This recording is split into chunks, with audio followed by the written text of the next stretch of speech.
Ito may tilapay dito, buhay pa oh. Bagong huli ata to, galing sa ilog. Good morning mga kabronski.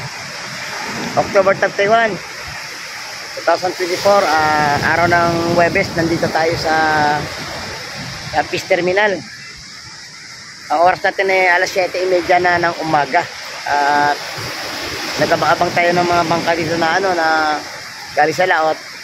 Parang wala mga idol na lumaking araw kasi may bagyo. At mamaya tingnan na lang natin kung anong isda ang nariyan sa may sport or sa may palengke mga kabarsi.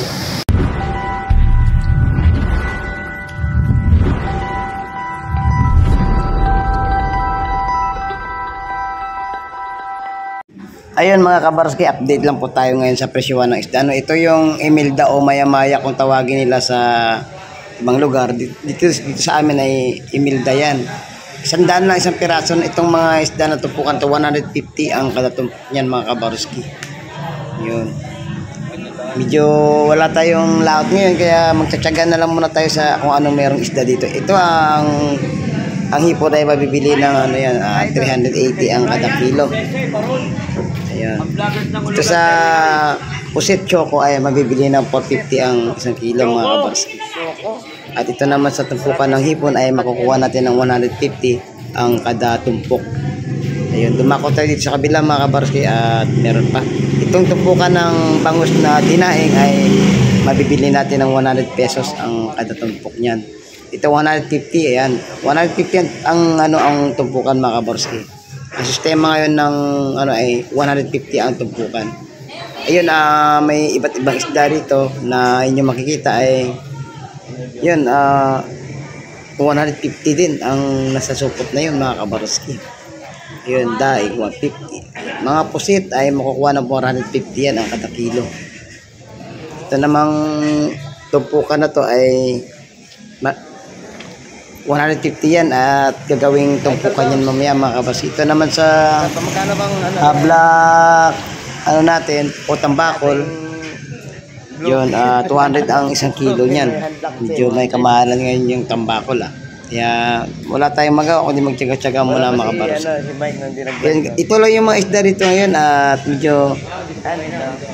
medyo bilasa pa mga kabarski. Ito 150 ang kada tumpok ng hipon na yan mga kabarski. Dito pa tayo sa kabila. Ikutin natin to para malaman nyo ito. 150 ang bawat tumpukan. Ito 150 ang sistema ng ating latagan ngayon mga kabarski. Ayun. Ito makukuha natin tong tiririta to ng 100 pesos. Ayun.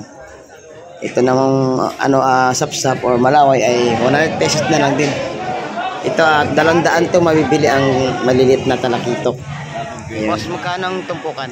Ito 150 ang sistema nito ng mga isda na ganito mga kabarski. Yan ay lapis.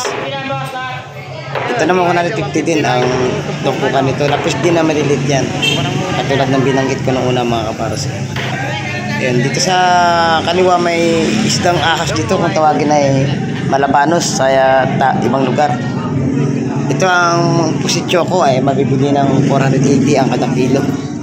Ito na magtumpukan ng kabayas tayo 150 ang kada tumpok. At yun nga mga kabarski, nakikitikat tayo doon sa Fish Terminal sa may palengke at may ilang isda roon na binebenta.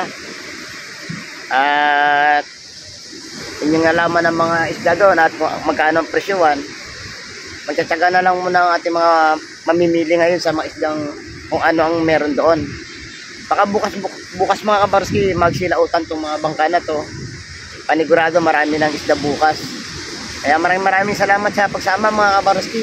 Hanggang sa muli, mag-ingat kayong palagi dyan. Bye bye and God bless.